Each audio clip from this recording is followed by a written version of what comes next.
Watchdog, live from Television Centre tonight.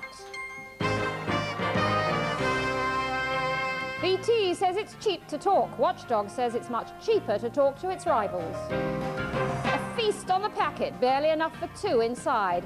Tesco at it again. And books for Christmas, half price if you know where to go. Watchdog, the programme you cannot afford to miss, give or take panorama. Remember, we are live. If you want to ring us, here's the number, 0500 500 567. The call is free. Alice is busy answering the phones, along with Chris Joy, Jonathan Maitland and the rest of the team. First, BT. How much do you guess it costs to call, say, Tom Cruise in Beverly Hills and have a 10-minute chat? £2, £10? BT thinks we've got the wrong end of the stick. This week, it's added to its £100 million advertising budget with a new campaign. In BT's words, to set the record straight. But is it the whole story?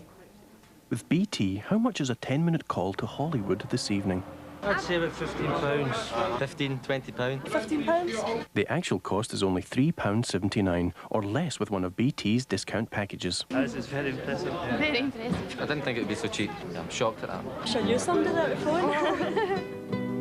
It's good to talk. Well, we put BT's own survey to the test by asking another bunch of cinema goers if they had any idea about the cost of calls to Hollywood. I haven't got a clue. £5, or about £8 or £9. No, I'd say about £4, £3, £4. Wow. £2, $10, $30 maybe? At least $30, $30, $40. Big differences. Then we tell them the real BT price, £3.79. Really? You're kidding. More expensive than I thought. More than I thought, yes. I've actually got Mercury and it's definitely a lot cheaper, I know. Is it? Yes, it is. On off-peak rates, Watchdog has discovered not only Mercury, but also the majority of the new cable operators provide a service cheaper than BT's £3.79. Mercury now serving 750,000 customers, 10-minute off-peak call to Hollywood, £3.20. The cable operator Telessential with 50,000 customers, £3.32.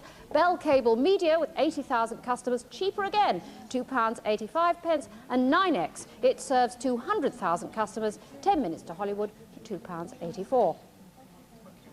So call home. There's no easier way than with the Sprint phone card you've already got.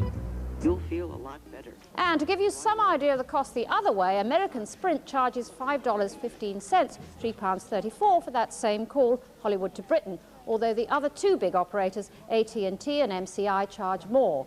But BT's not just boasting about the price of its international calls. With BT, how much is a 5-minute call to London in the daytime? About £2, maybe?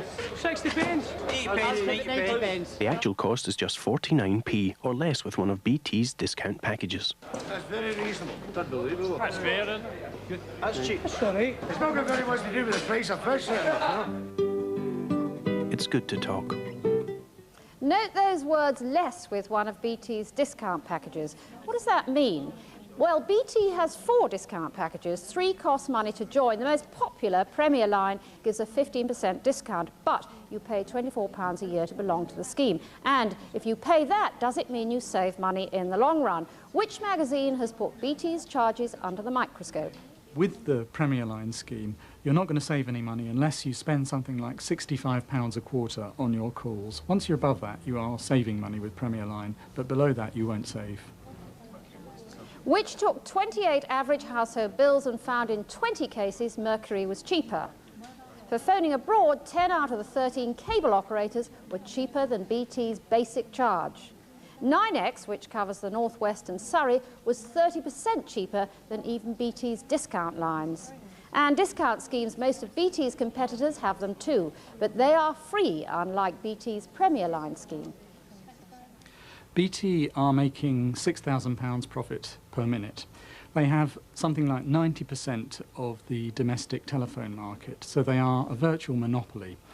They are in competition with other telephone companies, and we would like to see them competing with those companies on price. Right now, they're the most expensive of all the telephone companies, so quite simply, we want to see them bring their prices down and compete for business in that way. With me, Michael Biden, Marketing Director at BT. He's the man who keeps writing to us all at home, trying to persuade us to spend more money with BT. Mr. Biden, we saw there the Consumers Association saying your profits are £6,000 a minute and you should cut prices across the board. Well, we have done. We've cut prices by over £1 billion in the last 2 years. What we want to do in these ads is communicate that to all of our customers. But I would just take exception to the Consumer Association. Their sample was very small, only 70 people in that survey. When we did a survey against Mercury, for example, a year ago, we sampled 400,000 customers and found that 250,000 of them would have been better off with BT. Well, they stand by their report, but let me ask you this. Why this complicated business of special discount charge schemes? Why don't you just let everybody take advantage? Well, we have a huge range of customers at BT. Some of them don't use the phone very much, and so we offer them a light user scheme, which offers a discount on the rental, the fixed element of the charge. Whereas the heavy users make a lot of calls, many of them international, and they benefit from our Premier line, which gives them a 15% discount on the calls. But those who use the phone very little, they still have to pay the fixed charges, don't you? Yes, they do, but if they are making less than £11 worth of calls in a quarter, they get a discount against that fixed fee. Isn't this campaign all about you're worried about the competition of the cable companies and Mercury? No, what we're trying to do is make people understand just what terrific value BT has become. We've become a world-class telco since privatisation. Prices have come down by 45% to the consumer. We've invested something like £20 billion, and we think that the consumer is getting a terrific value. As you've seen in the international comparisons, the UK has some of the lowest telephone charges now in the world. It's still £6,000 a minute profit. It's a very big business. Thank you, Michael Biden. Supermarket packaging and the big sell. It involves photographers, designers, consultants and marketing gurus. The result is the most humdrum meal can look like a mouth-watering feast. Carl Barnes lives in Buckinghamshire. He was tempted by the photographs on the covers of the Tesco's range of chicken curries. I thought they looked good. I like curries and easy to make. When I opened them up, I was really disappointed. I saw that there were 4 pieces of meat in the curry dish, and I looked at the box. There should have been 8. You have to take a representation of what is on the packet as the actual contents. So, under those circumstances, really, it's an illusion. It's a magician's trick. And I think that it's, as I say, it's a practice that's carried out by everybody. And I think it's basically wrong. Carl Barnes didn't just want a refund. To make a point, he sent the packaging off to Trading Standards. We went down to Tesco's, bought a few samples, 4 samples for ourselves, and sent them off to public analysts to have a look and see whether or not what was shown on the packaging was the same as what we found inside. We didn't find the same problem as Carl did, because we found that there were the 8 pieces of meat that you would expect. But we did have some concerns about the way the packaging showed the amount of meat compared to the amount of sauce. I've just cooked my own fresh chicken sark from Tesco's, and it smells very good. How many pieces of chicken? There's 1, 2, 3, 4, 5, 6. Some of them are very, very small. 7, 8. There's about 8, maybe even 9 pieces of chicken, but they're much, much smaller than on the packet, and it really doesn't look nearly as appetising as the photograph on the box. That's because the major supermarkets each spend over £5 million a year on design and photography that screams "Buy me." The mission is clear. To create a pack that attracts consumers so that they buy that particular product rather than a product made by a competitor. And the market is extremely competitive, and we have to do this by deploying techniques which make the product look more attractive and more appetising, and a design that is more compelling so that you pick it off the shelf. In the old days, bangers used to be sort of uncooked and coloured with boot polish, and ice cream used to be made from smash and coloured accordingly. But none of those things go on these days. The trading standards laws are tighter, but the industry is pretty self-regulating, and it's in no one's interest to cheat, because a dissatisfied customer is not going to come back to that particular supermarket or buy that brand. But photographers can still work wonders with the most ordinary of food. We set off on a test of our own.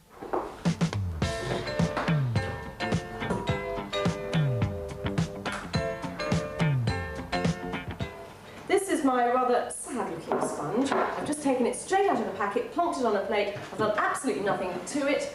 And they say it's all in the art of the photography. So let's have a go. I think we're focused. Number one. And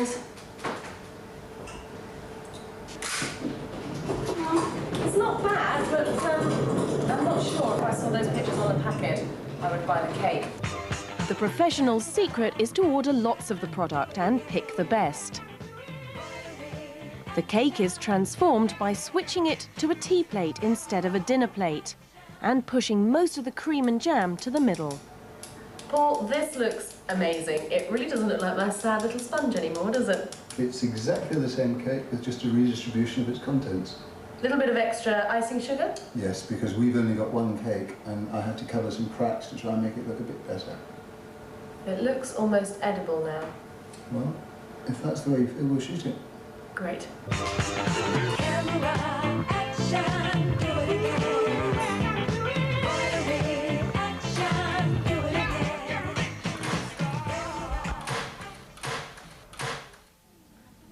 We've done our own supermarket sweep and found a few more examples. First, a Cadbury's chocolate cake. So big on the picture, they can't even fit it on the plate. Looks more modest in reality. Totally different colour too. Tesco's crispy pancakes, obviously taken by the same photographer. Using a saucer instead of a plate, they're lost on this standard size dinner plate. And a San Marco pizza.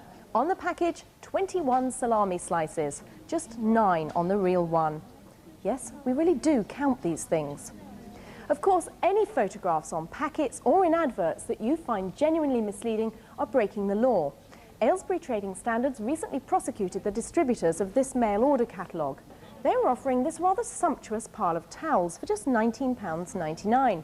But the reality was this limp bundle that's about half the height. The towels in the photograph had been padded out with cardboard, a little cheat that cost the company £2,000 in fines. Next, books for Christmas, £1 billion business, and this year the bestsellers are cheaper than ever. Asda has smashed the old price-fixing deal known as the net book agreement and triggered off a sales war. Here's Chris Choi. In this country, more than half of us buy at least one book a year. At any one time, there are more than 1 million titles in print, but most of us choose one like this from the bestseller list. These are the books that are getting cheaper. A price-fixing agreement dating back to 1900 has collapsed. Known as the net book agreement, it meant publishers wouldn't offer discounts. Now they will. But some retailers have been handed a massive advantage. Today, they're at the best buy price of just 79p each. It's the supermarkets that are getting the best deals from publishers because they can guarantee to sell more of the top titles they can buy in bulk. That's much cheaper. Free of that old price-fixing arrangement, the pile 'em high, sell 'em cheap principle that works so well for groceries can now come into play for books. The supermarkets want us to get into the habit of buying books with our beans, and if you're looking for a title on the bestseller list, well, it's not such a bad idea. I'll save £18 on just these 4, and it's difficult to see how anybody can say that that is a bad deal for customers. Many in the business do believe the reader will lose out in the end, though. Bookshops have always relied on profits from bestsellers to keep afloat. The price of the top titles subsidise the specialist and reference sections. But as people start to buy from supermarkets, that's all under threat. And some small outlets are retaliating. Why have you got baked beans in a bookshop? What we're doing is we're giving our customers today a tin of beans with their purchase to draw attention to the fact that supermarkets have started loss leading with books. And that's going to put pressure on shops like ourselves who offer a wide range of service to our customers. I mean, people are getting bargains at the moment. It's difficult to see how that could be bad for the customer. We will order any book in print. You try going into a supermarket, don't bother asking for books they don't stock. Even any groceries they don't stock, they won't order them for you. We provide a service that goes beyond that. But do they go to these lengths? Can they find a little-known tome written by Watchdog? Can I throw out a bit of a challenge to you then? It's the Watchdog Guide to Getting a Better Deal. Indeed. Let me just check on the computer.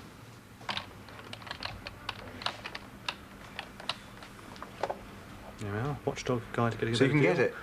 That, if you order it now, that would be in midday tomorrow. Oh, excellent. Well, consider that an order. Done. So, would the supermarkets measure up to our challenge? None of the chains I called at would order Watchdog's book. You see, it's hardly a top seller. When I asked for the Watchdog book in there, they just looked at me as though I'd gone mad.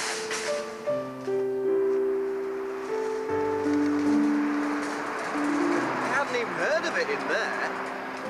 And if you're looking for specialist or reference titles, you won't find them just round the corner from the fresh food section either. But for bargain bestsellers, supermarkets are the place to shop. We compared the savings on offer when you buy 5 best-selling paperbacks from 4 supermarket outlets. Best was Asda. You save £10.50 on the publisher's price of their top 5. Next was Sainsbury. Their top 5 saves £8. Tesco saves £7. And at the bottom of our savings league was Safeway. We only saved £2 buying their top 5 paperbacks. And this best-selling hardback makes the point. Stephen King's Rose Madder, publisher's price £16.99. That's what you'll pay at most small independent bookshops. At W.H. Smith and Dillon's, it's £12.99, a saving of £4. Buy it at a supermarket and pay half the publisher's price, just £8.49. A real bargain, although I have to say nothing for me compares with the service and knowledge you get at a good bookseller's. Now, here's an impressive ad from the glossy pages of the Daily Telegraph magazine. Ascot Driveways. It claims to have a £10 million turnover. One of the 2 largest companies specialise in giving the outside of your home a new look, which can add thousands to its value. But Jonathan Maitland has a cautionary tale. Welcome to 104 New Road, the home of Jean Lawson. Now, creating the right impression is very important to Jean. That's why she's just had a conservatory built out the back and an extension done to her kitchen.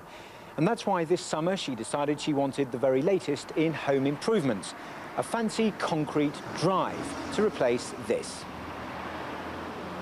Our driveway is in a state and it's an embarrassment because it's in the middle of the village.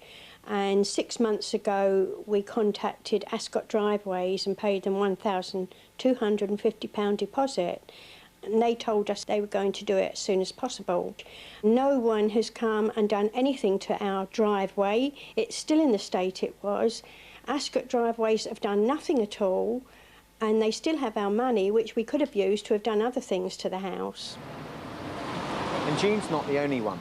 This file has 50 letters in it, all from people complaining about Ascot Driveways Limited. Some, like Jean, are still waiting for their drives to be laid. Others have drives, but are far from happy with them. Susan Morgan wanted a drive like this. The price, £2,550. But this is what she ended up with. It's the wrong colour, it's not thick enough to take the weight of a car, and it slopes back towards her house. So when it rains, the water flows into the air vents. We found the man to tell us the truth about the company. Gordon Fitch worked as a salesman for Ascot Driveways earlier this year. It was certainly a hard sell tactic. 3 or 4 hours in the house wouldn't be unusual. We told the customers that we were members of the Safe Buy UK group, the Guild of Master Craftsmen and the Federation of Master Builders, basically to give them the impression that they were dealing with a quality company. In fact, Ascot are no longer members of Safe Buy UK. They were thrown out in June, but they continued to advertise membership. As for the Guild of Master Craftsmen, Ascot were thrown out of that too. The Federation of Master Builders, meanwhile, are to review Ascot's membership after getting complaints about the company every day. Complaints such as misleading customers over who would actually do the work. We told the customers that the people that would be carrying out the work were fully trained and qualified fitters working directly for Ascot Driveways, and that the experience we had was over 20 years in the construction side of the home improvement industry. In reality, Ascot subcontract the work to local building firms, and they've only been going for 2 years. Well, here we are in Manchester at the headquarters of Ascot Driveways Limited, and the man behind the company is Marcus Gordon. Now, this letter from the Department of Trade and Industry shows that Mr. Gordon is a bankrupt, and he's been disqualified twice from serving as a company director. So it's surprising then to see him doing this, hiring staff for Ascot and interviewing an undercover researcher from Watchdog for a job. Marcus Gordon was also involved with another driveways company here in Manchester, which collapsed 2 years ago, owing hundreds of thousands of pounds and leaving dozens of dissatisfied customers. So, what's he got to say for himself? We're going to find out now. Marcus Gordon had gone to ground, leaving Yvonne Dixon, the company's secretary, and customer services manager Alan Levine to face the music. Excuse me, please. Yeah, we would like to ask you about the 50 people who have complaints about your company. There are quite a few people who've asked for drives, they've paid a deposit, and they haven't had their money. Then there are dozens who've actually had drives done, but they're extremely shoddy. Are they going to get compensation? We have actually released a statement to the Watchdog programme. Are those people going to get compensation, though? Because some of them have been complaining for more than 6 months. What about the people who've had driveways that are cracked, that are uneven, that are leaking? They've complained to you. They've got absolutely no change out of you whatsoever. What message have you got for the people who you've let down? Would you like to tell us where Mr. Marcus Gordon is, by any chance? Who? Marcus Gordon, the man who's behind this company. Yes, as far as I'm concerned, I don't know. Well, why does he sign letters as the general manager if he's nothing to do with his company? What message have you got for the 50 people who've complained about your company? Some of them paid deposits more than 6 months ago for a drive they were told they would get within 6 weeks, and they didn't get it. Jonathan risking his life again. There's two important things to say about this story. One, expensive ads in glossy newspaper supplements are no guarantee of a company's reliability, and never ever pay up front. Only place a deposit you can afford to lose. Alice. A quick update on some of the stories we've been featuring on Watchdog. First, bull bars, the dangers of which we reported in September. Last Wednesday, a coroner called for them to be banned. 10-year-old Helen Baggs died 6 days after being run down by a Land Rover Discovery fitted with steel bars. The inquest recorded a verdict of accidental death. And school meals, the salmonella outbreak in Stockport involving the catering firm BET. An official report has concluded the outbreak, which affected 9 children, was probably caused by contaminated turkey. Please keep the calls coming in. It's free to phone Watchdog live here in the studio, 0500 500 567. Annie. Next, nightmare landlords, a description for unscrupulous developers who buy cheap flats and sell them on. They reap huge profits from the amount they charge leaseholders for repairs and maintenance. The case of Harold Bebbington, highlighted by the London's Evening Standard, has led to MPs calling for new laws to reform the system. Quite simply, if a leaseholder can't meet Mr. Bebbington's huge bills, in some cases £25,000, he or she is out on the street with a mortgage still owing, but their home repossessed. Chris Joy has met some of the residents. I bought this property in 1986 and I no longer own it. It hasn't been repossessed by my building society. I managed to pay the mortgage. It's actually been repossessed by my freeholder. Moira Dawley's flat is in Denmark Mansions, a turn-of-the-century block in Camberwell, South London. She's an architect and liked the look of the two-bedroom flat when she first saw it in 1986. She paid £39,000 for it and became one of 16 leaseholders in the block. We knew there was repair work had to be done to the building. It's quite an old block. The original freeholder proposed to carry out this work and we were quite happy. It seemed a reasonable bill he was sending us and we were all very happy. In 1989, a new landlord, Harold Bebbington, bought the freehold. Repairs started in 1991. They were supposed to take 3 months. Since that time, they kept finding more and more work that needed to be done. They had to completely demolish and rebuild the chimneys. They demolished and rebuilt the balconies. They found damp-proofing work that needed to be done. They took away staircases and rebuilt Harold Bebbington's first estimate for repairs was £132,000. A lot of money, but the leaseholders knew work had to be done to the ageing block. In 1 year, the annual service charge for each leaseholder jumped from £350 to £3,900 to cover repairs. It didn't stop there. Over the next 3 years, Harold Bebbington sent bills for repairs to the balconies, £21,400. Rising damp cost £16,000. Repairs to chimneys cost £27,000. To top it all, 10% was added on for Mr. Bebbington's management fees. Lots of people moved out because they couldn't stand living there anymore. We were getting these bills, we were being threatened that if we didn't pay these extortionate bills, we'd have our leases taken away. The law governing property like this gives a landlord almost unlimited power to spend other people's money. Here that's meant 4.5 years of disruption and spiralling costs, all controlled by Mr. Bebbington. Once he added his management fees to the bill, every homeowner was expected to pay over £20,000 and the work still hasn't finished. Everyone I contacted, the Building Society, there's nothing you can do. Most of the legal profession, there's nothing you can do. I went to see my MP, there's nothing you can do, you know. There seemed to be absolutely nothing. A court gave Moira Dawley 6 weeks to pay £24,000 in service charges. She couldn't pay. Returning home one night last July, she found the locks had been changed. Mr. Bebbington had taken legal possession of her flat. It's now empty and is being redecorated by the builders. Moira Dawley has an outstanding mortgage, but no home to show for it. I'm renting a flat now, which, that's fine by me. I don't have to worry about freeholders anymore. I also owe the Building Society £44,000. Moira Dawley thought she owned her home, but as a leaseholder she'd little control over it. A second owner in Denmark Mansions also lost his flat to Mr. Bebbington. Now the remaining residents can only look on as the building work continues. Harold Bebbington owns the freehold to 600 properties in London and the South East. 15 of his leaseholders have been in touch with Watchdog. At Perry Mansions in Catford, leaseholders have paid £7,600 each in extra charges. At Station Road, New Barnet, flat owners have been asked for £4,000 each. The work hasn't yet started. And at Arterbury Road, Wimbledon, residents have seen their service charges rise steadily from £290 a year to £8,900 this year. Mr. Bebbington is well within his legal rights to ask for the money or to take the flats. And there's little legal remedy for leaseholders when it comes to these service charges.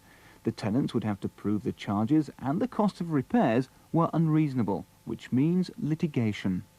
They have to go to court to challenge it, and that is expensive. Many tenants in this position who own long leases won't be entitled to legal aid. They'll have to fund the litigation themselves. They may not be able to afford it. The biggest problem, I think, for tenants in this situation is they can't plan their future. If you own your own house, you can make plans about how quickly you do repairs and whether you do repairs at all. If you're a tenant under a long lease, your landlord decides how quickly he does them. And a section of legal small print has extinguished the last hope for the residents of Denmark Mansions. One way out of this problem would be for the leaseholders to band together and buy the freehold from Mr. Bebbington. But once again, the law is against them. If property contains more than 10% commercial space, as this block does, leaseholders lose the right to buy. They're well and truly stuck. Harold Bebbington wouldn't give us an interview, but he did tell us... Denmark Mansions is not the norm, but one of those few and unfortunate cases, both to landlord and tenant, where the cost of putting the property into repair proved, in a falling market, to be out of proportion to the value of the flats. We have brought the block up to a reasonable condition, thereby making the flats more mortgageable. Don't underestimate the importance of this story. If you have a leasehold property and no share of the freehold, it could happen to you. It's a classic way for landlords to make a profit out of service charges and repairs. Right, let's very quickly catch up on phone news. Chris? Well, bargain books, we've had the good news. The bad news has been called in by Peter Harland, who compiles bestseller charts of publishers' products. He says, beware, publishers could start clawing back their losses in the new year, so prices could be going up again. That's good news for small booksellers. Jonathan? Annie, Ascot Driveways Limited still deny that Marcus Gordon is running the company. As for all our complaints, they say, quote, it's down to the nature of Ascot's product and the overwhelming response to their national marketing campaign. Alice, very quickly. Been inundated with calls about people who bought food because of the glossy photo, then been disappointed with what's inside. Supermarkets say it's not the number of lumps of meat that matters, it's the weight of the meat that counts. But the pictures can look as delicious as they like. That's it for tonight. We've enjoyed being part of Princess Diana's warm-up team. Thank you for watching. Enjoy Panorama. Good night. Stay tuned for EastEnders, coming next on BBC One.